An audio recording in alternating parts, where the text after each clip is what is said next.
Жасыңыз нешеде? 42-де. 42-де?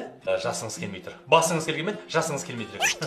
Өкінішке орай сізді жұмысқа ала алмаймын. Не? Өйткені біз үлкен компаниямыз. Бізге тек қана бұл елден ғана емес, шетелдің инвесторлары, қонақтар келіп жатады, бизнесмендер.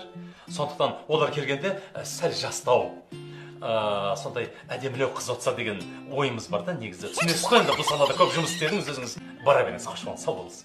Сіздің отбасыңыз бар ма? Әрине. Мен сізді фигураңызға қарап бойдақ екен деп отырмын. Ханым, сіз кешіріңіз, біз сізді жұмысқа ала алмаймыз. Не үшін? Бізге семьясы жоқ, тұрмысқа шықпаған, басы бос, өзі сұлу, өзі тәжірибелі сондай қыздар керек. Айып етпеңіз. Керек болсаңыз өзіміз хабарласамыз сізге. Сау болыңыз. Жарайды. Келесі. Қош келдіңіз. Жасыңыз нешеде? 21-де. 21-де. Как раз бізге керек жас. Тоқтай тұрыңызшы. Тұрмысқа шыққансыз ба? Жоқ, басым бос. Ай. Біз сіз жұмысқа ала алмаймыз. Қалай ала алмайсыз? Бізде бір жүгірмек жігіттер бар. Мынандай сұлу қыз көрсек қоймайды. Сразу үйленіп алады.